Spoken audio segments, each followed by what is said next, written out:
Por ser uma palestra, eu vou falar aqui de baixo.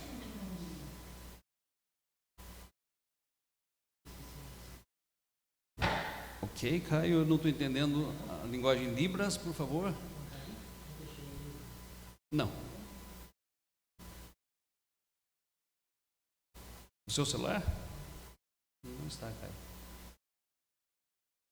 2 Coríntios 5,17, o primeiro texto que nós lemos.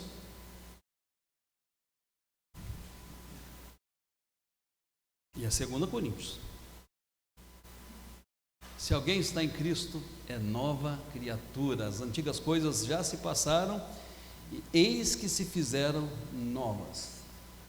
Isso explica o que é a nova vida que Jesus Cristo veio nos dar. Você precisa estar em Cristo. Porque se você estiver em Cristo, a sua vida não pode ser, não será como era antigamente. Inevitavelmente, você será uma nova criatura. E sendo uma nova criatura, as coisas antigas que você gostava, pelas quais você se fascinava, pelas quais você era apaixonado, elas terão ficado para trás. E há coisas que você então passa a gostar, buscar e se apaixonar, e estas que estarão norteando, orientando, direcionando a sua vida. Se alguém está em Cristo, é nova criatura. As coisas antigas já se passaram, e eis que se fizeram novas. E complementando esse texto, o texto de Gálatas vai nos dizer que nós temos algo muito especial em nós, a partir do momento que somos novas criaturas. Nós temos a presença de Deus em nós. Nós temos Deus em nós através do Espírito Santo. E se o Espírito Santo está em nós, a sua presença não é invisível, imperceptível. A sua presença produz uma expressão tremendamente impactante, que é o fruto do Espírito. E qual é o fruto do Espírito? Diz a palavra em Gálatas 5:22: amor, alegria, paz, longanimidade, benignidade, bondade, fidelidade, mansidão, domínio próprio. Contra estas coisas não há lei. Muito bem, mas alguém pode dizer: bem, é certo que nós experimentamos uma nova vida em Jesus, é certo que o nosso apego às coisas passadas, ele diminui, nosso apego às coisas da nova vida aumenta. É certo que o Espírito está em nós e que ele produz o seu fruto, mas muitas vezes ainda nós percebemos que há coisas em nós que são pecaminosas, há coisas em nós que desagradam a Deus. E hoje nós vamos estudar um pouco sobre temperamentos humanos e como os temperamentos muitas vezes eles têm qualidades e têm defeitos. E já queremos afirmar de pronto aqui que os defeitos aparecerão à medida que nós andarmos na carne, e as qualidades aparecerão à medida que nós andarmos no Espírito. Eu não sei quantos irmãos já tiveram acesso a esse estudo dos tipos de temperamentos, né? Mas a gente, mesmo não tendo estudo, ou não tendo visto, não tendo estudado, não tido contato, a gente sempre costuma discriminar o nosso tipo de temperamento dizendo: olha, esse é o meu jeito de ser, esse é meu jeito de ser. Quando você diz esse é meu jeito de ser, você está dizendo: olha, esse é o meu temperamento, essa é a forma como eu me comporto, esse é o meu jeito de ser. Alguns dizem: sempre foi o meu jeito de ser, e queira Deus que nenhum de nós diga: e sempre será o meu jeito de ser.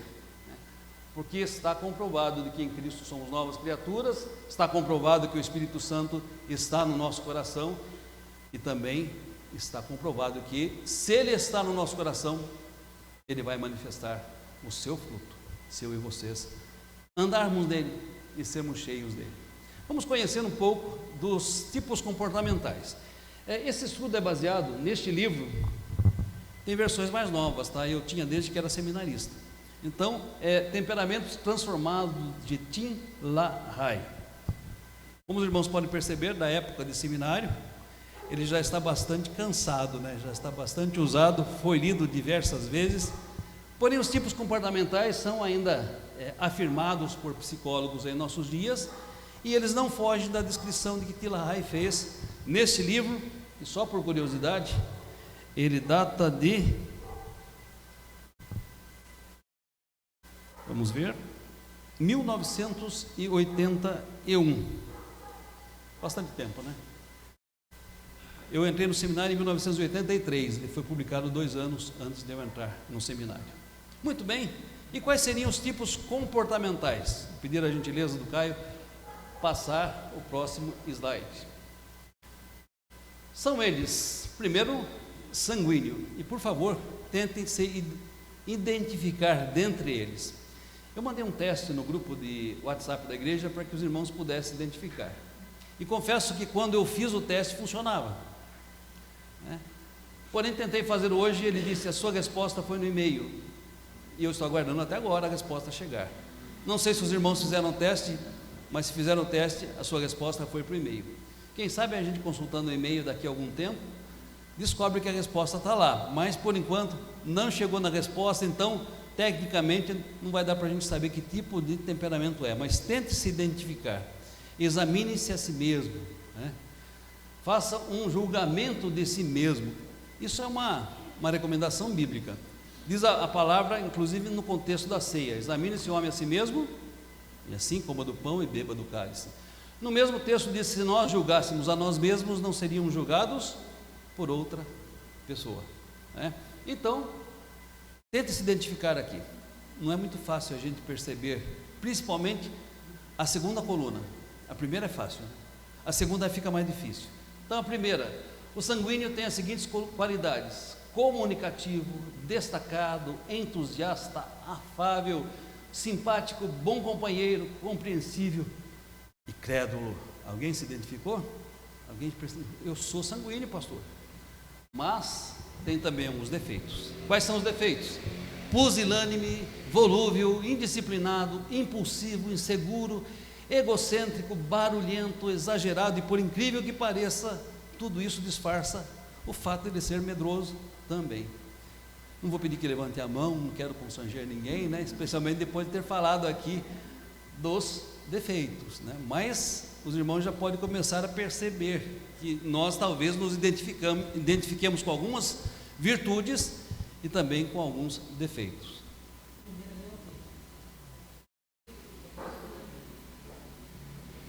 Pusilânime é alguém que muda as opiniões, muda as ideias. É um termo não muito conhecido, né? É da revista E. Almeida, viu, Caio? Não tem isso na revista E. Almeida. Próximo. Melancólico.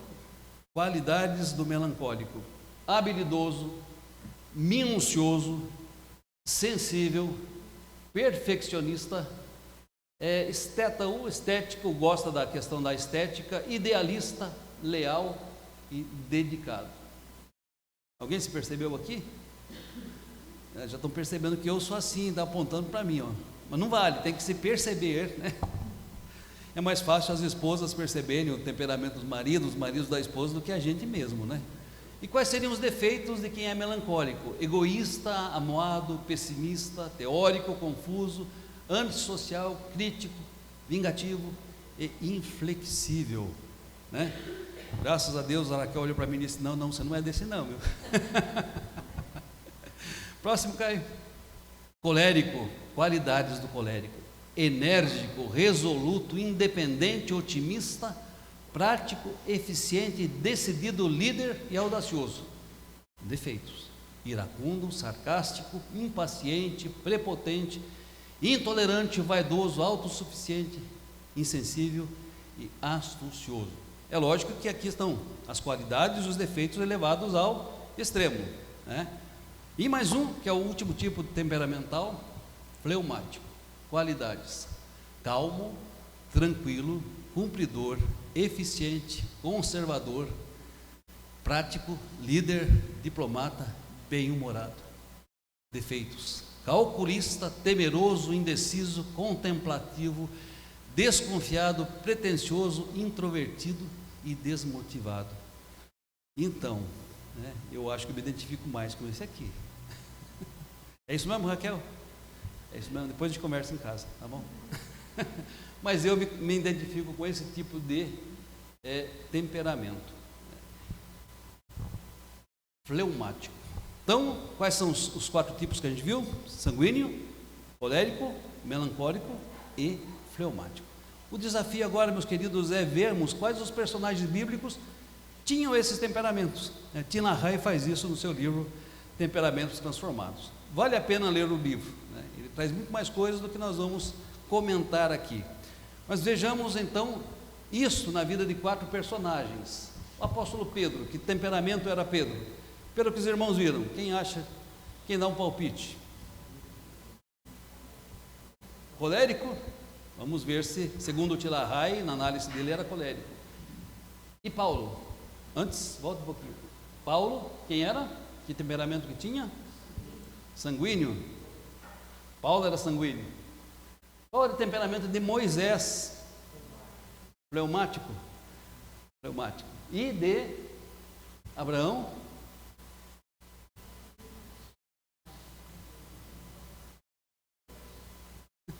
Vale dizer que cada um representa um tipo de comportamento, então está faltando um temperamento aqui. Os irmãos falaram sanguíneo, colérico, fleumático e melancólico. Vamos ver se os irmãos acertaram na ordem. Próximo, o apóstolo Pedro é sanguíneo. E quais assim as definições de alguém que é sanguíneo? Caloroso, afável, simpático, atrai pessoas, bom de conversa, otimista, despreocupado, generoso, compassivo, adapta-se ao meio e ajusta seus sentimentos alheios. Profissões que se enquadram dentro desse perfil comportamental: bons vendedores, oradores, atores, líderes. Defeitos: pouca força de vontade, instabilidade emocional, explosão, irrequieto, egoísta, tem dificuldade de seguir instruções e quase nunca se aquieta. No fundo da capa de ousadia há uma insegurança e há um medo. Então, quem se adequou ou quem se adequa a esse tipo de comportamental, em linhas gerais, manifesta estas qualidades e estes defeitos, manifesta essas virtudes e essas vicissitudes. E aqui o autor, na análise que fez, e a análise dele vai muito além do que nós vamos apresentar no próximo slide, ele identifica o apóstolo Pedro como alguém que era sanguíneo. Vamos ver isso, não teremos tempo de ler todos os textos, mas em algumas referências bíblicas. Pode passar o próximo, Caio, por gentileza. Impulsivo. Uma das características de Pedro é a impulsividade. Por exemplo, quando Jesus o chamou, o que ele fez? Imediatamente largou as redes e seguiu a Jesus. Ainda que mais tarde ele tenha voltado a pescar, lembram-se? Lá no Evangelho de João, capítulo 20, ele, no momento do chamado, ele atendeu de pronto o chamado, ele largou as redes e ele seguiu a Jesus. Mas essa impulsividade é vista num outro momento, e é bem interessante esse momento. Pedro convida Jesus e o grupo apostólico para ir à sua casa, Eu não sei como é que era a esposa de Pedro, mas num momento muito difícil. Qual era o momento? A sogra de Pedro estava doente. Vê-se a hora de encher a casa de gente com a sogra doente, Se a sogra de Pedro fosse boazinha, ela não se irritaria tanto, mas se fosse sogra mesmo, daquelas que não são boazinhas, ela ia falar: onde está com a cabeça esse meu genro? Traz todo mundo aqui para casa e nem tem sensibilidade suficiente para perceber que eu estou doente.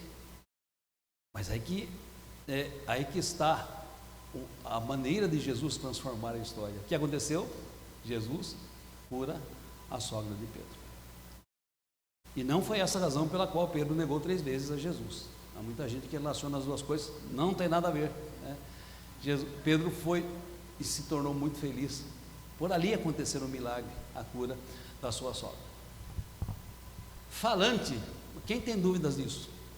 Quando Jesus perguntou para os apóstolos: olha, quem dizem os homens sendo o filho do homem? Eles responderam: uns dizem que o Senhor é Elias, outros dizem que o Senhor é João Batista, outros dizem que o Senhor é alguns dos profetas. E Jesus perguntou ao colégio apostólico: e vocês dizem que eu sou quem? Pedro, sem esperar que os outros respondessem, de pronto disse: tu és Jesus Cristo, o Filho do Deus vivo. Em nome de todos, falou ali, movido pelo Espírito Santo. Essa verdade, segundo Jesus, foi revelada a ele pelo Espírito Santo, mas ele foi o primeiro a falar. primeiro a falar. Lá no monte da transubstanciação, né, ele falou quando não deveria falar, né? O que Pedro disse? Bom estarmos aqui, façamos 3 tendas, né? Uma será para o Senhor, outra para Moisés, outra para Elias, e vamos ficar nesse lugar de glória, né? Que bênção. E aí qual foi a voz que eles ouviram do céu? Este é o meu filho amado, a ele ouvi. Era hora de ouvir a Cristo em vez de falar, né, das suas intenções em relação a Cristo. Notem, mais uma vez ele demonstra o fato dele ser o primeiro a falar. Aqui, queridos, estão qualidades e aqui estão defeitos, tá? Os irmãos podem identificar à medida que nós caminhamos. Desinibido. Os irmãos se lembram daquela noite que eles pescaram a noite inteira, não pegaram nada, e Jesus aparece e diz: olha, lancem as redes. Pedro de pronto diz: olha, Senhor, não pescamos nada, né? A noite inteira e não pescamos nada. O Senhor tem certeza que quer que a gente lance as redes, não é? Mas diante da ordem de Jesus, ele disse: sob as tuas ordens eu lançarei as redes. Portanto, foi o primeiro até contrastar ou contestar aparentemente uma ordem de Jesus com a realidade que eles tinham vivido naquela noite. No entanto, sob as suas ordens lançarei as redes. Interesseiro. Olha, Tim LaHaye descobriu isso no livro. Eu confesso que eu demorei para perceber onde se encontrava uma referência, mas tem essa referência, Mateus 19 e 27. Lembram-se do jovem rico? Rejeitou a Jesus porque era dono de muitas propriedades, né? Saiu triste. Aí Jesus faz um discurso dizendo que é muito difícil o rico herdar o reino dos céus. É mais fácil um camelo passar por um fundo da agulha do que o rico entrar no reino dos céus. E então Pedro faz uma comparação, né? E comparações são problemáticas, né? A única comparação que nós devemos fazer é conosco mesmos, como éramos antes e como somos agora. Mas compararmos aos outros não é saudável do ponto de vista bíblico. Mas Pedro faz uma comparação. Bom, ele não quis largar tudo e te seguir, e nós, Senhor, que largamos tudo e te seguimos, o que será de nós, né? Ou seja, está vendo? Bem diferente do jovem rico, nós largamos tudo e te seguimos, e a nossa parte, e o nosso galardão, e o que nós vamos receber em troca. Note que isso demonstra uma vicissitude, um defeito do temperamento de Pedro, que era o fato de ser interesseiro. Um outro ponto, a vontade fraca. E aí nós vemos a cena mais notável da vida de Pedro. Senhor, se for necessário, eu vou contigo até a morte. E foi, né? E foi. Diante da ameaça de que as pessoas olhando para ele o identificassem como discípulo de Cristo, ele negou Jesus Cristo por 3 vezes. Vontade, portanto, fraca, o que se liga com o próximo item, inconstante. Deve ter sido muito difícil Pedro ter sido interrogado por Jesus à beira-mar: Pedro, tu me amas? E Pedro lembrava-se da sua inconstância ao ter negado Jesus. Pedro, tu me amas? Mais uma vez vinha à mente de Pedro: puxa, eu neguei ao Senhor 3 vezes. Pedro, tu me amas? E Pedro disse: não, o Senhor realmente está pondo o dedo na minha ferida. Ele está querendo que eu me recorde de fato da negação, né? Do fato de eu ter me envergonhado dele, ter envergonhado a ele, né? E Pedro disse: Senhor, tu sabes todas as coisas, tu sabes que eu te amo. Notem que através destas poucas passagens que foram selecionadas para que analisemos o temperamento de Pedro, nós percebemos a sua impulsividade, o fato dele ser falante, desinibido, interesseiro, mas também dele ter uma vontade fraca, inconstante. Como eu disse, estão misturadas aqui virtudes, estão misturadas aqui vicissitudes do temperamento de Pedro. Próximo. O que os irmãos disseram que o apóstolo Paulo era? Eu acho que os irmãos trocaram Pedro com Paulo, né? Eles falaram que Paulo era sanguíneo, é isso? E Pedro era colérico. Segundo a análise de Tim LaHaye, Paulo é colérico. E quem é aquele que tem um temperamento colérico? É um ativista prático. Tudo na vida para ele é voluntário. É um líder natural, obstinado e muito otimista. Seu cérebro está fervilhando de ideias, projetos ou objetivos, ele geralmente os realiza. Como sanguíneo, ele é colérico e extrovertido, mas não intensamente. Foi por isso até que os irmãos confundiram, né? Ele também é colérico e extrovertido, mas não intensamente. Embora tenha vida altamente produtiva, ele tem algumas fraquezas naturais bastante sérias. É autossuficiente, impiedoso, genioso e tem uma tendência à aspereza, até mesmo à crueldade. Ninguém é tão mordaz e sarcástico quanto o colérico. Os coléricos são bons diretores de empresas, generais, consultores, soldados, voluntários, soldados ou administradores, mas têm dificuldade de realizar trabalhos minuciosos ou precisos. Tem alguém que se identificou aqui como colérico? Pensando nos defeitos, nem que tivesse, não levanta a mão, mas de jeito nenhum, né? Mas a gente se enquadra, com certeza a gente se enquadra e se vê em muitas qualidades e em muitos defeitos que são próprios do nosso temperamento. Próximo, Caio, por gentileza. Notem aqui algumas virtudes e alguns defeitos de Paulo enquanto colérico.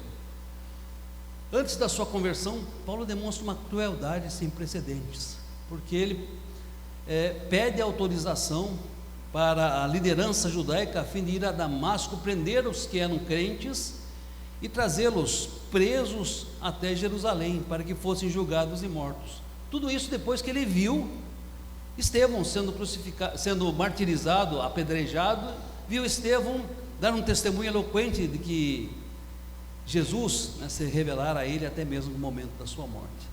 Paulo demonstra uma crueldade sem precedentes, ao buscar essas cartas e autorizações para trazer os crentes presos a Jerusalém. Eu acho que faz até mais sentido dizer que os coléricos, Paulo, ele é obstinado.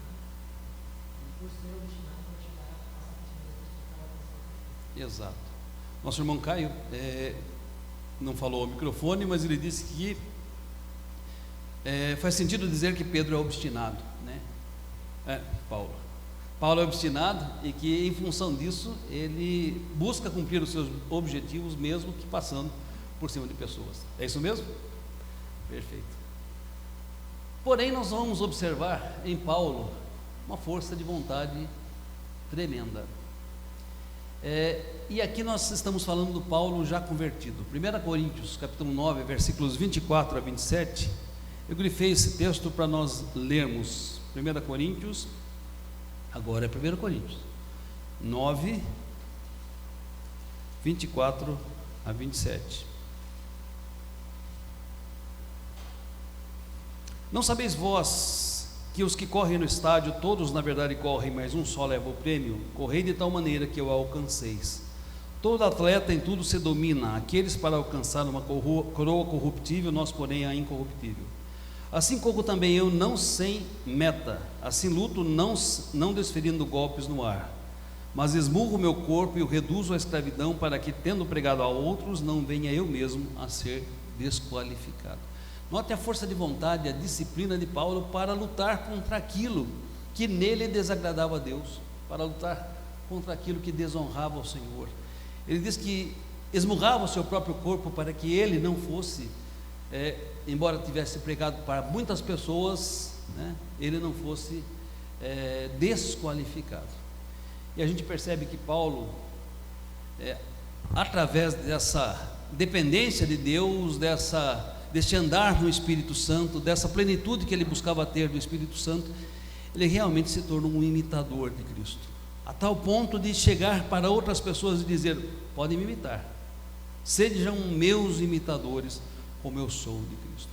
Meus queridos, aqui fica muito claro que santificação, crescimento espiritual, desenvolvimento, é fruto sim da ação do Espírito Santo em nós, mas é fruto também da nossa disciplina em rejeitar aquilo que é mal e em buscar andar no Espírito todos os dias e em buscar a plenitude do Espírito Santo, negando-nos a nós mesmos, tomando a nossa cruz e seguindo a Jesus.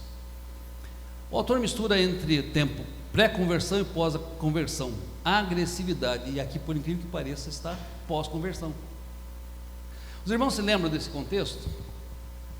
João Marcos, na primeira viagem missionária, não quis acompanhar Paulo e Barnabé, antes quis ir para Chipre, onde era a sua cidade natal. E Paulo, a partir dali, começou a olhar para João Marcos com uma desconfiança tremenda. Olha aí, você não está preparado para ser discípulo, não está preparado para ser missionário. O que aconteceu? Na segunda viagem missionária, Paulo não quis levar juntamente consigo a João Marcos. Barnabé queria, Paulo não queria. E houve uma altercação, uma discussão tão grande entre os dois, que em vez de uma viagem, eles fizeram 2 viagens missionárias. Paulo e Silas foram para uma direção, Barnabé e Marcos foi para outra. Notem que ali havia uma discussão, né? E o texto, ele é eufemístico quando ele diz: houve não pouca altercação entre ambos, né? Para não dizer, houve uma briga, uma discussão terrível entre Paulo e Barnabé. E é interessante, Barnabé era um homem das consolações, era manso, né? Ele ajudava as outras pessoas, era alguém que levava outras pessoas a se integrar na igreja, mas nesse momento os dois discutem e discutem terrivelmente. As pessoas às vezes usam eufemismos, né, para disfarçar certas coisas que são terríveis, né? Uma vez estudando a história de uma igreja, havia lá no livro de Atos, houve a altercação entre 2 irmãos, e um pastor sabia qual foi a altercação. Ele falou: pastor, que altercação foi essa? Isso há muito tempo atrás. Ele disse: não, é o seguinte, o indivíduo devia para outro, um membro da igreja devia para outro, e outro foi lá e saiu correndo na rua com um revólver atrás dele, né, para ver se ele pagava a dívida. Eu falei: como é que houve o relato? Houve uma altercação entre eles, né? Então, quando se diz altercação aqui, saibam que foi uma discussão, não chegaram a pegar revólver, porque também não tinha, né? Mas houve assim uma discussão acalorada entre ambos. Um dos defeitos do apóstolo Paulo é essa agressividade. Outra coisa, a autossuficiência. Paulo, quando chegou em Atenas, ele viu que havia uma idolatria lá, que era terrível, e ele ficou revoltado com aquela idolatria, ele ficou profundamente incomodado com a multiplicidade de ídolos que haviam naquele lugar. E antes de organizar qualquer coisa, Paulo já começou a discutir com algumas pessoas sobre aqueles ídolos e sobre o altar que havia um Deus desconhecido. Aí de repente começou a juntar gente. Falou: o que será que esse jovem está falando, né? O que será que esse moço está falando? E para ouvi-lo melhor, levaram até então ao Areópago para que ele pudesse discursar, e ali ele prega a mensagem, partindo ali do Deus desconhecido e anunciando o Deus vivo e verdadeiro. Notem que ele era autossuficiente. Mas antes de pensar nesse momento, o que fez Paulo logo após a sua conversão lá em Damasco? Os irmãos se lembram? Já saiu pregando o evangelho. Foi perseguido lá em Damasco. Como é que ele escapou? Isso a gente aprendia na escola dominical. Como é que escapou? Gente, será que a gente esqueceu que aprendia na escola dominical? Vamos lá. Quem aprendeu a escola dominical? Como é que ele escapou? Oi? Não foi pela janela, foi pelo muro, num cesto, foi descido por cordas, né? Mas o texto nos diz que lá ele já fez discípulos. Olha, o apóstolo Paulo não tinha nem se integrado numa igreja ainda. Assim que ele chegou a Damasco, ele já saiu pregando a palavra, e ali ele fez discípulos a tal ponto de ser perseguido e descer pela muralha através de cordas num cesto.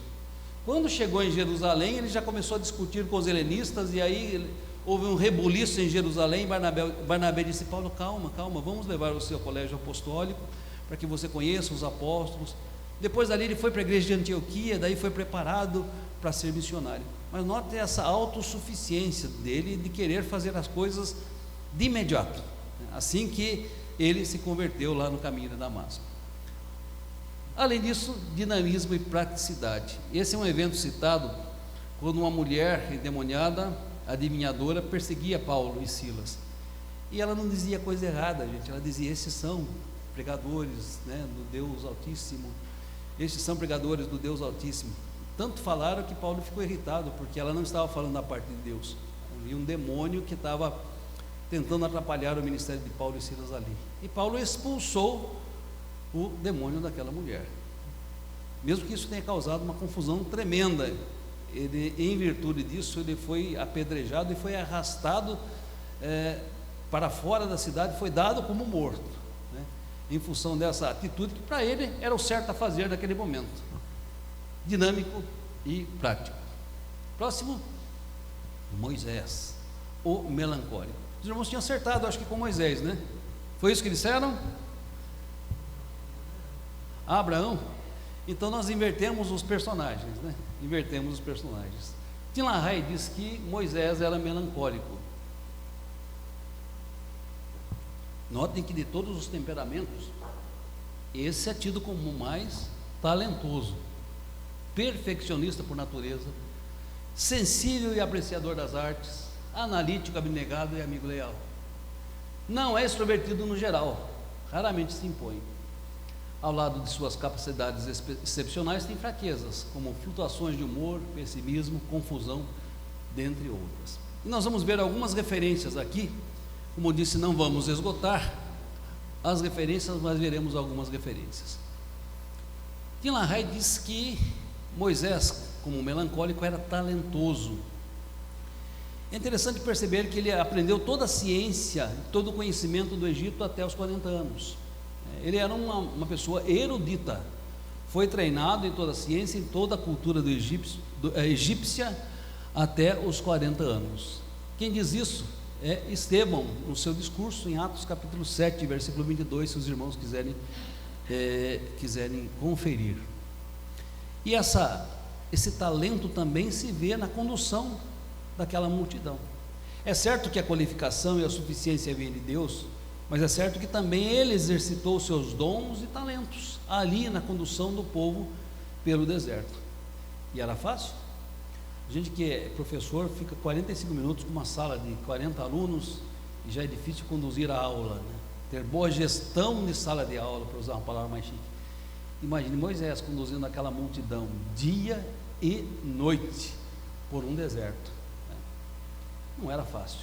E houve evidências de que, usado por Deus, ele demonstrou talento na condução daquele povo. Abnegado. E aí a gente vai observar a abnegação em vários momentos. Por exemplo, ele se recusou a ser tratado como filho da filha de Faraó, se identificou com o seu povo, deixou a glória do Egito para assumir, né, a humildade de ser um escravo, né, ou de se identificar com os escravos. Mas tinha um complexo de inferioridade. Os irmãos se lembram que ele disse quando foi chamado para ser o líder de Israel? E eu não sei falar. Será que alguém treinado em toda a ciência, sabedoria e erudição no Egito não sabia falar? Não é? Ele tinha um certo complexo de inferioridade. Achava que não era capaz de fazer a obra, que não conhecia bem a Deus para fazer a obra, né? Além disso, nós vamos perceber que, apesar de ser melancólico, ele demonstra alguns acessos de ira em momentos específicos.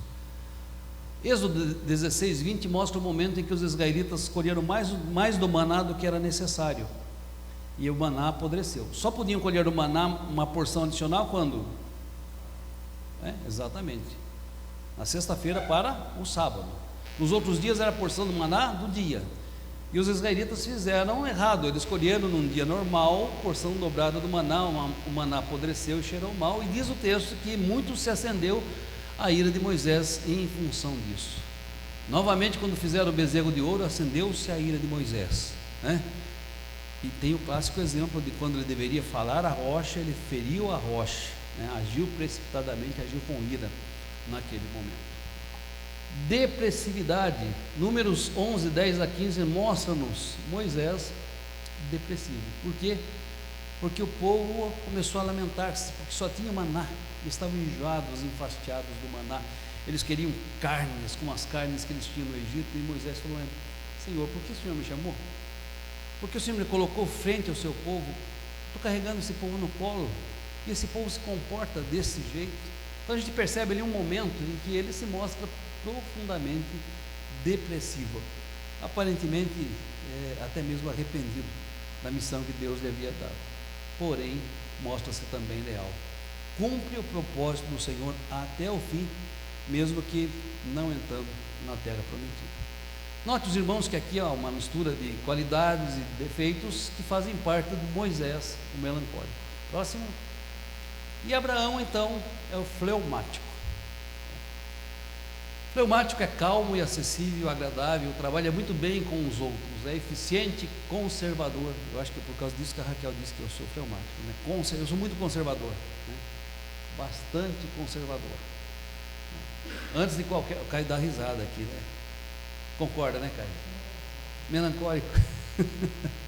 Eu sou bastante conservador. Antes de qualquer mudança, como fazia meu avô, eu tenho que estudar muito, né? Vamos estudar primeiro para ver se dá certo. Eu sou conservador, digno de confiança, espirituoso, com a mente voltada para o lado prático das coisas. Bons diplomatas, pacificadores, pode ser bons professores, médicos, cientistas, escritores, editores de livros e revistas. Por ser um pouco introvertido, suas fraquezas, assim como suas qualidades, não são perceptíveis. Suas fraquezas são falta de motivação, teimosia e indecisão. Eu já me identifiquei com o temperamento, mas eu acho que eu não sou tão teimoso, né?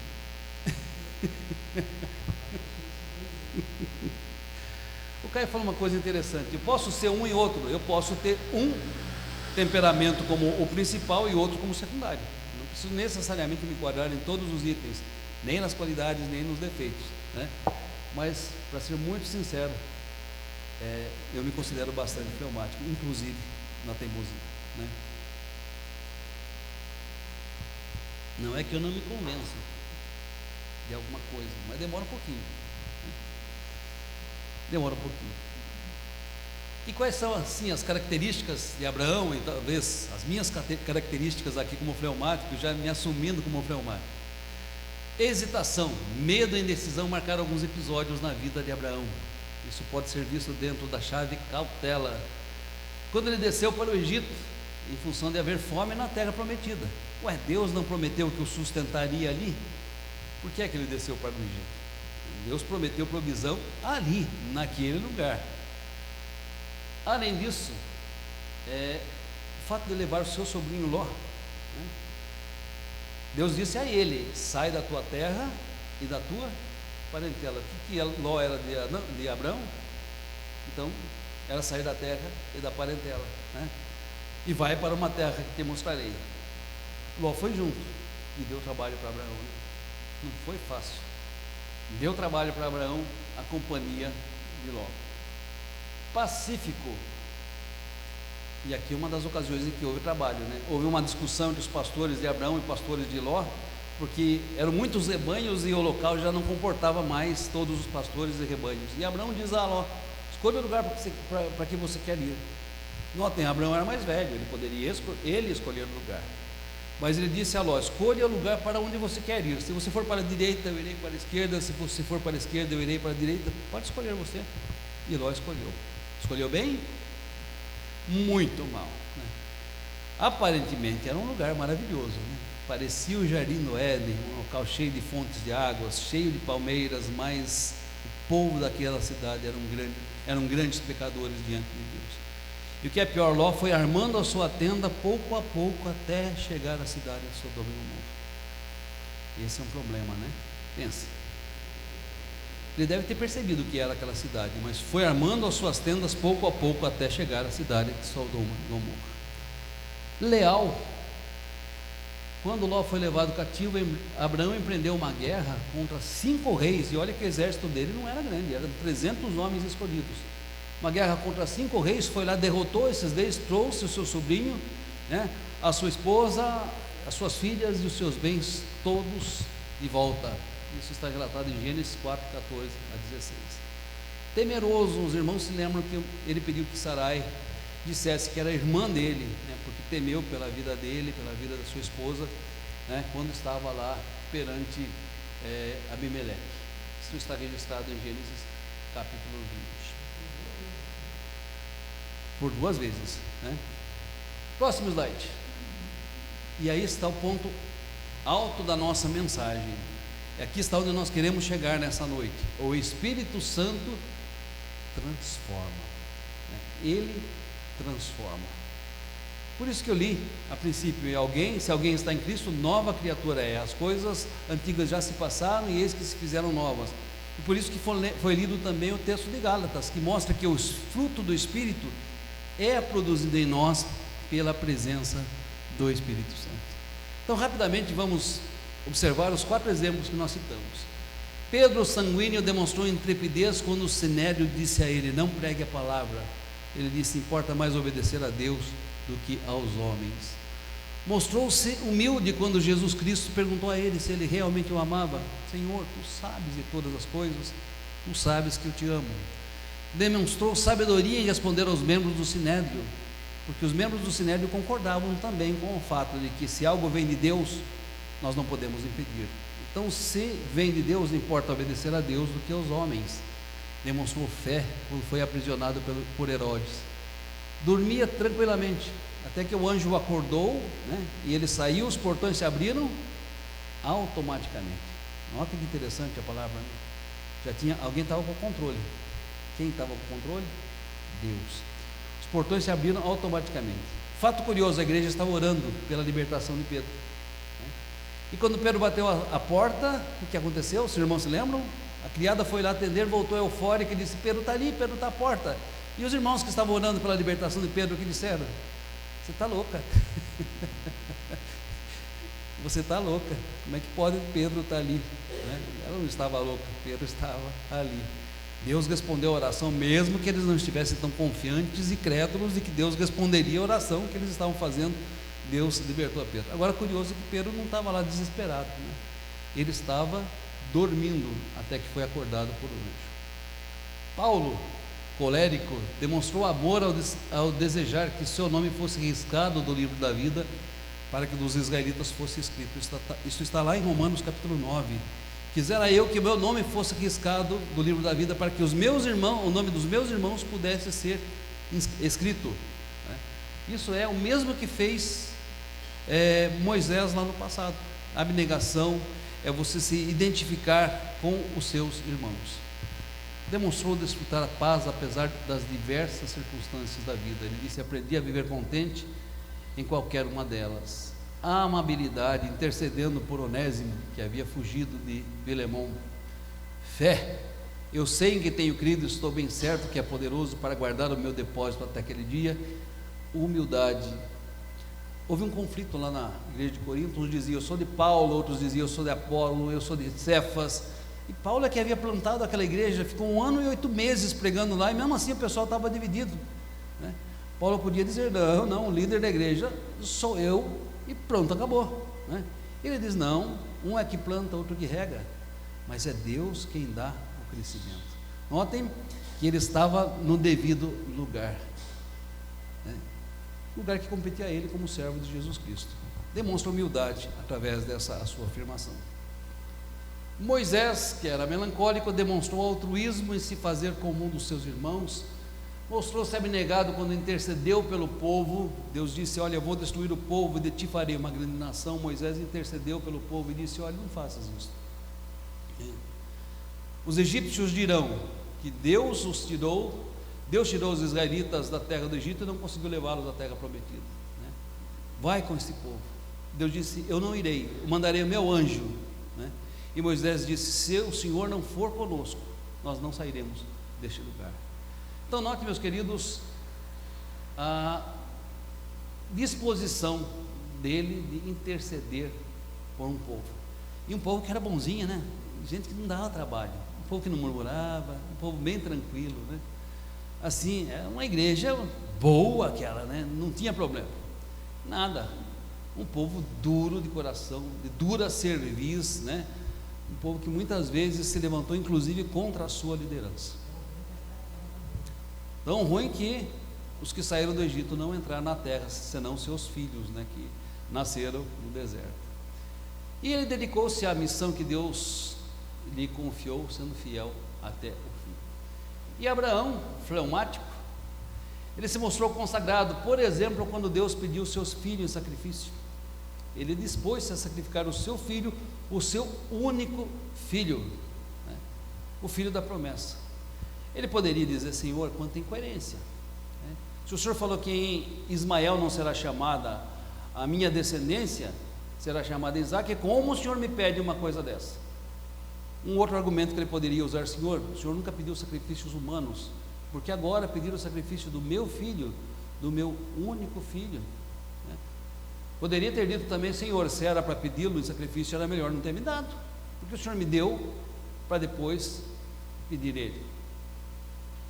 Foi essa, inclusive, a argumentação da viúva, né, que o profeta abençoou, fez fértil, ela teve um filho, o filho morreu. Ela disse: por que é que o Senhor me deu o filho? Para que ele morra depois? Poderia ter argumentado assim, mas não vemos Abraão questionando a Deus em Gênesis 22. O vemos conduzindo ao seu filho e apresentando o seu filho em sacrifício ao Senhor, disposto a sacrificá-lo. Queridos, isto é consagração, é também fé. Por quê? Porque ele cria que mesmo que o seu filho fosse sacrificado, Deus o ressuscitaria, Deus o traria dentre os mortos. E por fim, lealdade ao Senhor. Quando foi casar o seu filho, ele não tomou das mulheres da terra, mas pediu que se buscasse da sua própria família, para que assim o seu filho não desagradasse a Deus, unindo-se a pessoas, né, com quem ele não deveria se unir. Muito bem, estamos caminhando para o fim. Quais as lições sobre os temperamentos, né? Creio que os irmãos se identificaram com alguns dos temperamentos. Eu me identifiquei, por exemplo, né, com um temperamento em todas as virtudes e em todos os seus defeitos também. E creio que os irmãos puderam, ao longo da nossa conversa aqui, mesmo não fazendo o teste que eu queria que os irmãos fizessem, puderam se identificar em um dos perfis comportamentais. Isso é fruto de estudo da psicologia, né? É fruto de observação de muitas e muitas pessoas, é fruto da análise de muitos e muitos comportamentos, né? E quando nós pegamos essa sistematização que eles fizeram e comparamos com os personagens bíblicos, percebemos que há sentido sim, e que nós podemos identificar esses 4 tipos de temperamentos, né, mesmo nos personagens da Bíblia. E podemos identificar isso na nossa vida também, nos nossos temperamentos. O Caio está dizendo que eu estou fugindo da câmera aqui, vou voltar. Quais as lições que nós aprendemos sobre essa palestra de hoje? Primeira lição: Deus nos fez com temperamentos diferentes para que executemos tarefas diferentes. Já pensou se todo mundo fosse fleumático? Todo mundo melancólico? Todos sanguíneos? Todos coléricos, né? Não se suportariam no mesmo ambiente, no mesmo local, numa mesma igreja, numa mesma escola. São pessoas com temperamentos diferentes que necessitam estar juntas uns dos outros para que tarefas sejam executadas, né, dentro de suas especificidades. Há pessoas mais arrojadas, menos arrojadas, há pessoas mais corajosas, menos corajosas, as pessoas que lideram e outras que gostam de ser lideradas. Tudo isso é dado por Deus, tudo isso é planejado por Deus, para que haja um bom engajamento entre as pessoas, assim, de modo muito especial na igreja de Jesus Cristo. Louvado seja Deus pelos temperamentos diferentes que existem na igreja, que existem dentro de uma própria família, dentro de uma própria família. Eu tenho 3 filhos, nenhum tem temperamento igual ao outro. Um segundo ponto: os pontos negativos dos nossos temperamentos serão tão mais evidentes quando andarmos na carne.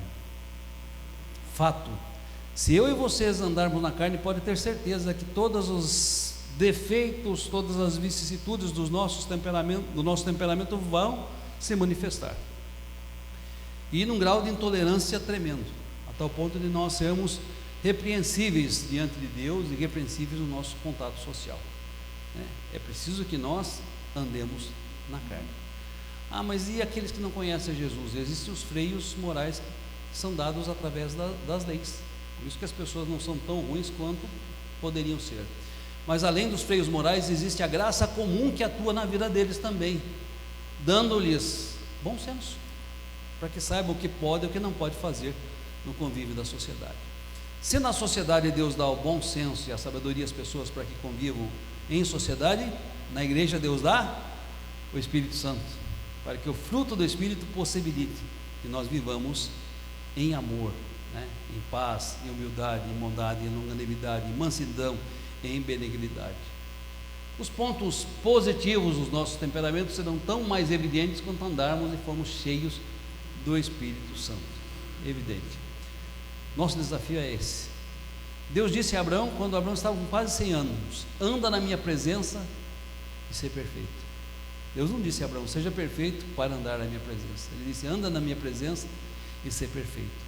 Quando eu e vocês aceitamos o desafio de andar na presença de Deus, Deus vai nos aperfeiçoando, Deus vai nos transformando, vai moldando a nossa vida, vai moldando os nossos temperamentos de tal forma que nós possamos fazer morrer a nossa velha natureza, fazer morrer os nossos defeitos, e de tal maneira que apareça a nossa nova natureza em Jesus, as virtudes cristãs que são recomendáveis, de tal forma que apareça as evidências do nosso temperamento, que são agradáveis a Deus e que abençoam o nosso próximo. Item 4, muito importante: os nossos temperamentos não são desculpas para dar vazão à nossa carne. Eu nasci assim, e eu cresci assim, eu sou mesmo assim. Só falta dizer Gabriela no final, né?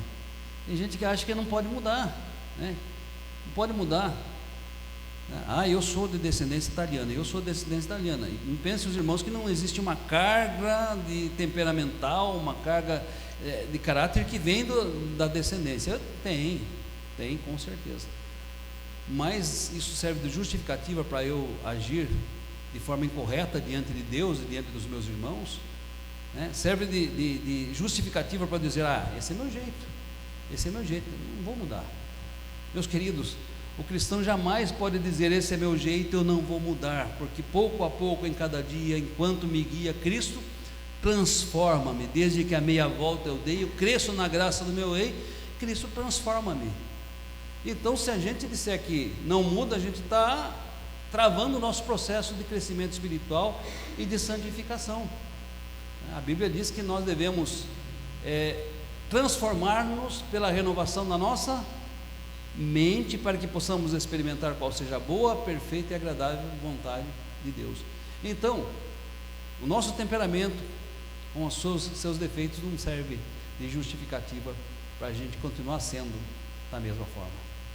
Devemos ser diferentes a cada dia, a cada momento, para que a glória de Deus seja vista em nós, né? Não o que somos, não o que a carne nos convida a ser, mas aquilo que o Espírito Santo faz em nós e nos convida a manifestar. Quinto ponto: não somos perfeitos, queridos, e nem vamos ser até o dia de Jesus Cristo. Então Deus não vai operar só quando os nossos temperamentos forem impecáveis. Muitas vezes vamos errar, muitas vezes, e é preciso que nesses momentos a gente se arrependa, confesse, abandone e entenda que mesmo nos momentos que nós falhamos, Deus cumpre a sua missão em nós. Deus cumpre a sua missão através de nós. Como dizia um amigo: apesar de nós, às vezes, né? Apesar de nós, Ele cumpre a sua missão. E por fim, é necessário que examinemos, confessemos o nosso pecado, nos submetamos a Deus e nos disciplinemos, para que a nossa velha natureza morra e a nossa nova natureza renasça em Cristo Jesus. Na vida de Pedro, na vida de Paulo, na vida de Abraão, né? Na vida de Moisés, houve um antes e houve um depois, né? E na vida do cristão sempre há um antes, um depois, e outro depois, e outro depois, porque nós vamos sendo aperfeiçoados de fé em fé, de graça em graça, de glória em glória, pouco a pouco, cada dia, e precisamos estar receptivos a isso. Tenho certeza que o Espírito Santo está em nós, e o seu desejo, a sua vontade é produzir em nós os seus frutos. Precisamos andar nele, buscar a plenitude dele, e precisamos tomar muito cuidado para não entristecê-lo e não apagá-lo em nossas vidas. Que Deus trabalhe na minha vida, no meu temperamento fleumático, né? Trabalhe na vida, no temperamento colérico, sanguíneo e melancólico dos irmãos e irmãs que porventura se identificaram, para que a glória de Deus ela se manifeste nesses vasos de barro. Como cantou nosso irmão na semana passada, esses vasos muitas vezes quebrados, que a glória de Deus resplandeça, né, e transborde nesses vasos quebrados. Amém? Deus nos abençoe.